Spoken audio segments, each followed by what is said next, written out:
The late show studio erupted, with the kind of tension that could shatter glass. Morgan Freeman had just walked in, and everyone knew this wasn't going to be another typical interview. The legendary actor's arrival had transformed the electric atmosphere from routine anticipation to a powder keg of unspoken conflict. His mere presence a thunderclap that silenced the usual pre-show chatter. Beneath the studio's gleaming lights, the crew moved with a nervous energy, their headsets crackling. With whispered warnings, their eyes darting between Freeman and Colbert's respective corners.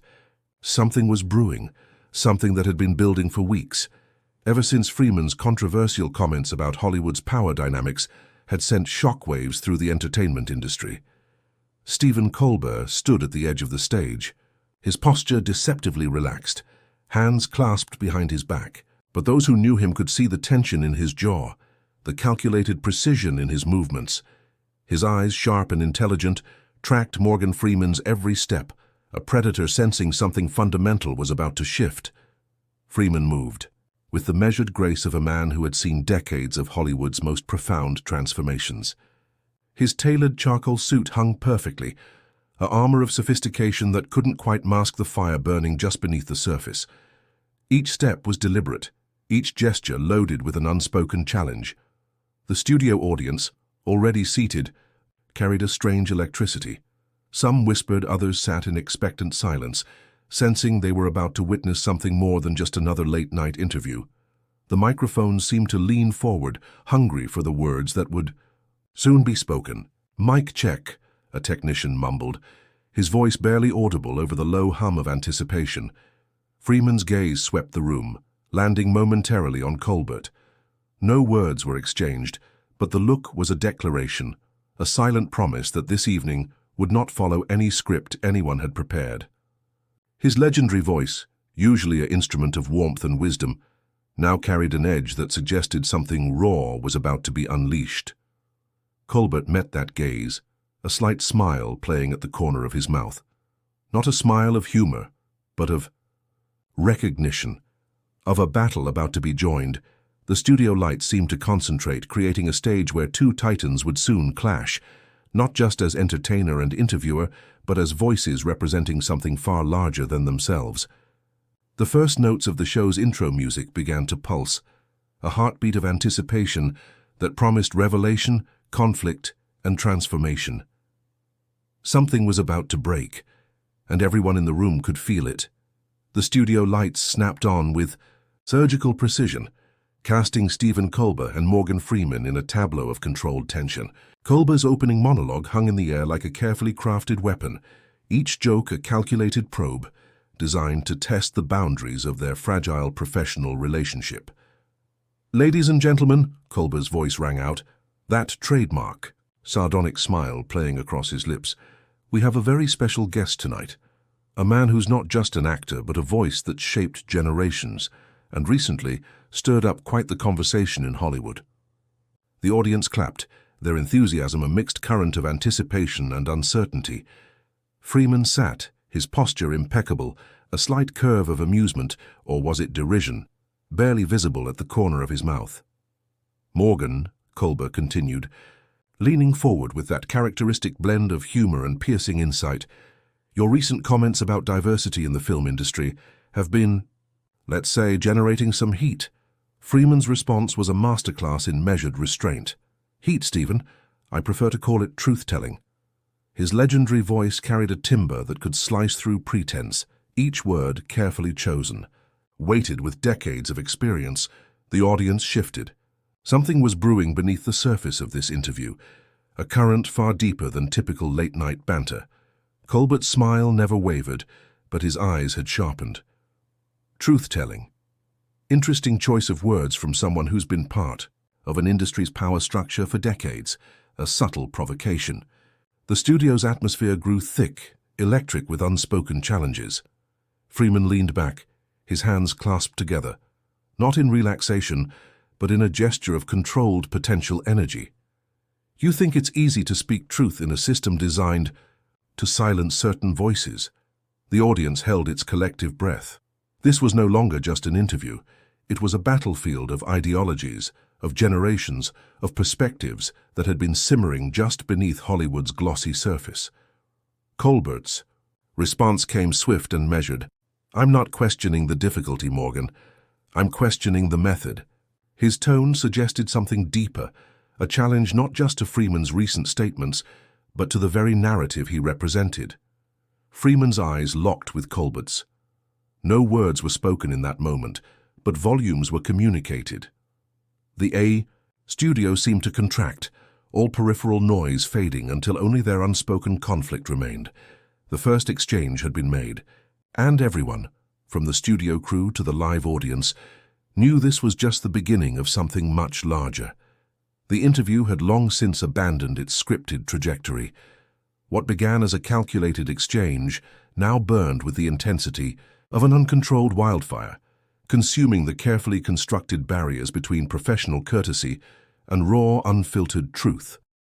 "You can't just drop bombshells about industry practices and walk away, Morgan," Colbert's voice cut through the studio's charged atmosphere. "Your recent statements aren't just commentary, they're an indictment." Freeman's laugh was low, dangerous. "An indictment? I'm merely holding a mirror to an industry that spent decades hiding its true reflection." His words landed like carefully placed daggers, each syllable dripping with accumulated wisdom and barely contained frustration. The audience, initially passive, now leaned forward. What had started as entertainment had transformed into something visceral, something real. Whispers rippled through the seats, a growing current of tension that threatened to break the studio's carefully maintained veneer. "You've been part of that industry for 50 years, Colbert challenged, leaning forward. His trademark humor had evaporated, replaced by a laser-focused intensity. "So, when you criticize the system, aren't you also criticizing yourself?" A tactical strike. Freeman's eyes narrowed, not in anger, but in a calculated assessment. The legendary actor had faced down harder questions in more challenging arenas. But something about Colbert's approach, the surgical precision of his challenge, caught him off guard. "I'm criticizing complacency," Freeman responded, his voice a controlled thunderstorm, the comfortable silence that allows systemic issues to fester. "Just because I've been successful doesn't mean I can't see the barriers others face." The studio had transformed. No longer just a television set, it was now a battleground of ideologies, of generational perspectives colliding with explosive potential. The cameras seemed to lean in, hungry for every nuanced moment. Colbert's response came swift. "So this is about accountability, about recognizing privilege." "This is about truth," Freeman shot back, a lifetime of experience condensed into those 3 words. "A truth that doesn't care about your comfort or mine." A collective intake of breath swept through the audience. This was no longer an interview. This was a confrontation that had been brewing for decades, a moment where the polite veneer of entertainment television was being ripped away to reveal something raw, unfiltered, dangerous.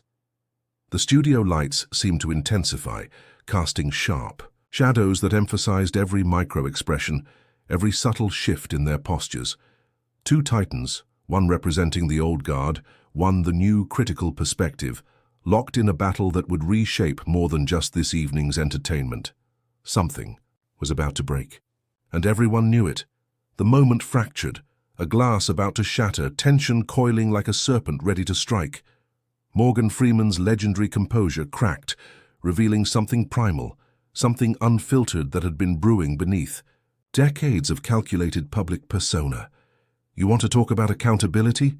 Freeman's voice thundered, no longer the measured baritone of countless film narrations, but a raw instrument of pure, unrestrained emotion. "Let's talk about the real system you're pretending to challenge." Colbert's producers exchanged panicked glances.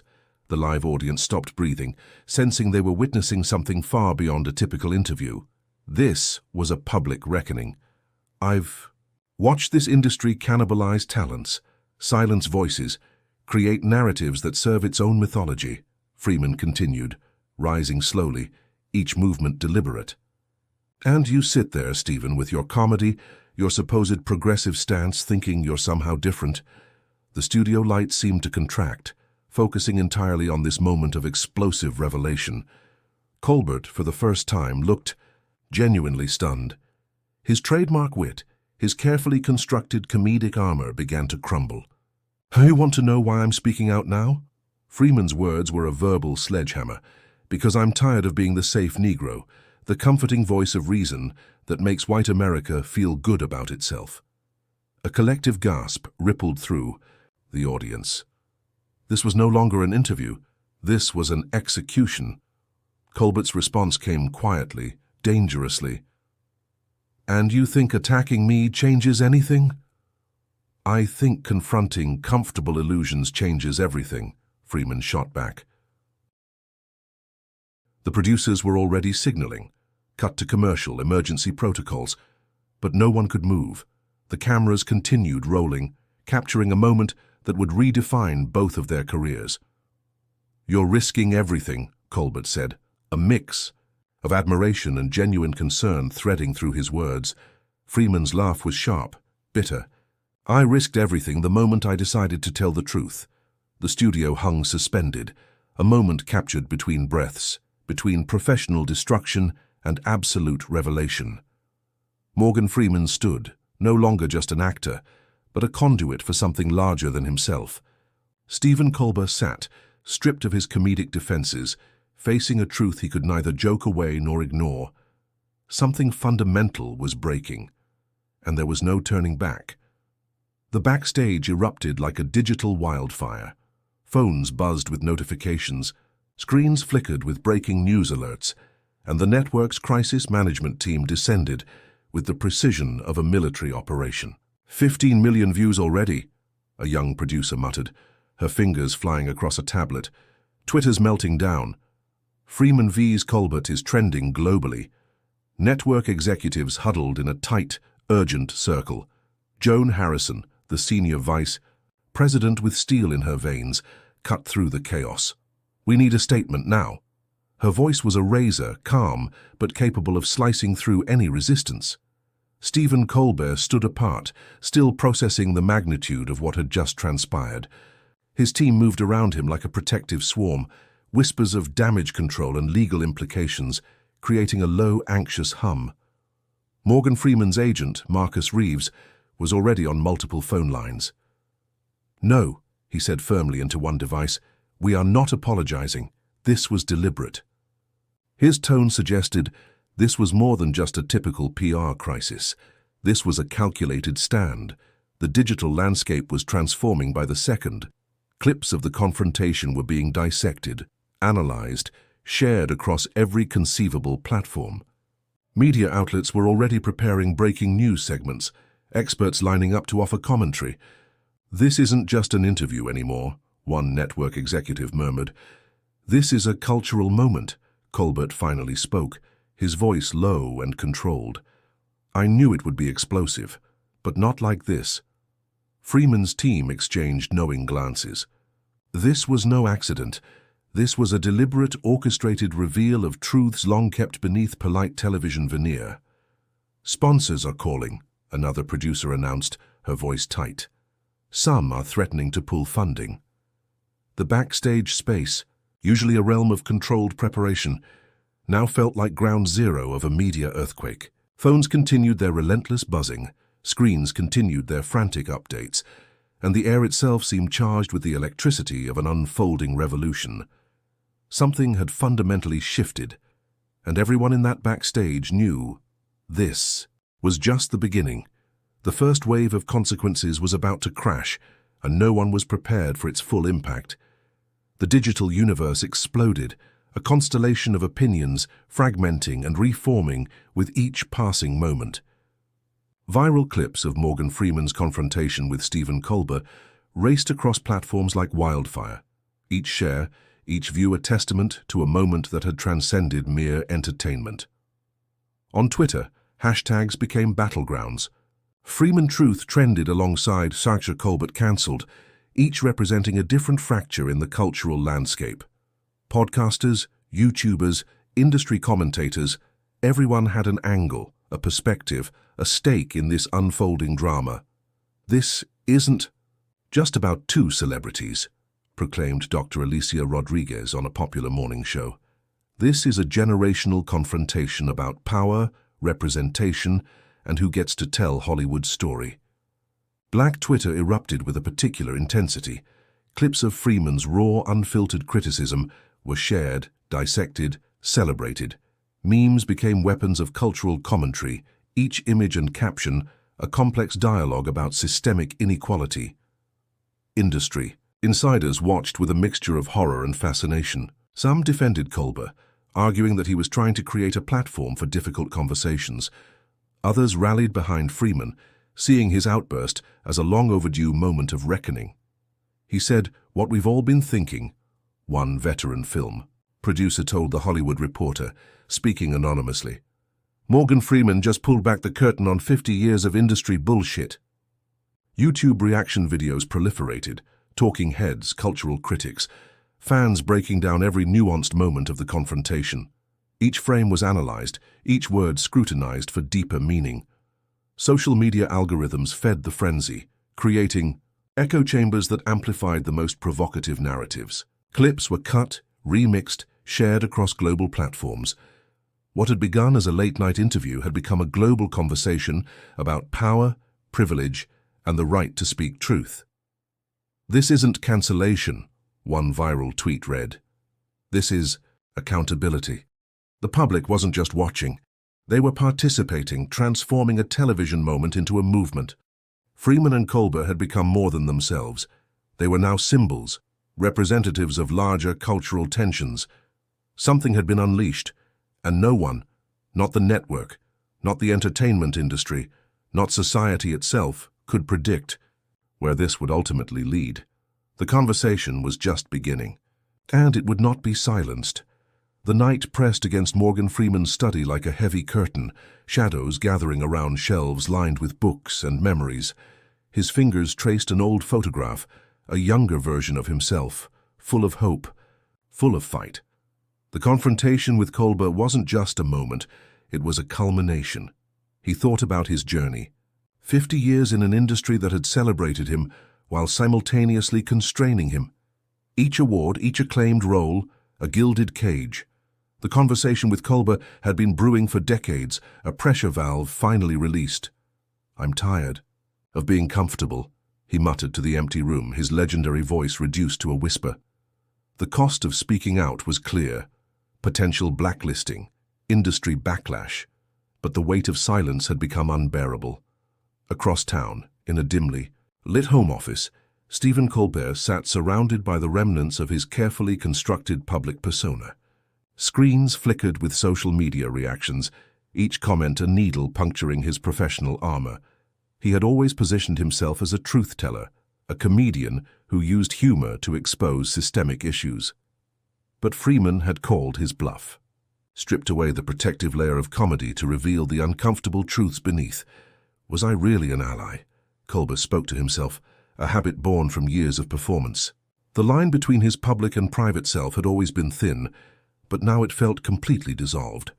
Both men, in their separate spaces, carried the weight of a moment that had transcended a simple television interview. They had become symbols. Freeman, of unfiltered truth. Colbert, of the complex machinery of progressive media. The personal cost was immeasurable, reputations challenged, professional networks potentially fractured. But something more profound had been unleashed, a conversation that couldn't be contained, a truth that refused to be silenced. Freeman's hand closed around the photograph. Colbert's fingers hovered over unsent emails. Two men, separated by distance, but united by a singular moment of raw, uncompromising revelation. The night continued its silent vigil, and the weight of their confrontation hung in the air, a promise of transformation yet to come. The small cafe felt like neutral ground, a space between public performance and private revelation. Morgan Freeman and Stephen Colbert sat across from each other, the weight of their previous confrontation hanging between them like an invisible membrane. "I didn't expect you to call," Freeman said, his voice carrying that familiar gravitas that had narrated countless stories. Colbert's laugh was quiet, devoid of his typical comedic armor. "Neither did I."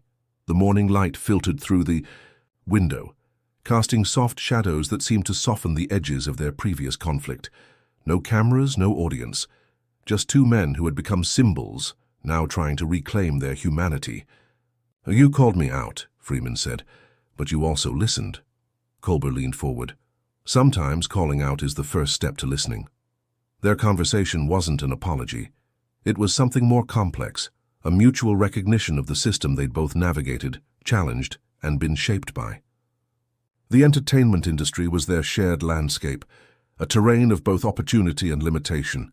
"We're not solving everything," Freeman said, a hint of his trademark wisdom threading through his words. "But we're having the conversation." The cafe around them continued its quiet rhythm. Other patrons moved about, unaware they were witnessing a moment of profound recalibration. This wasn't about winning or losing.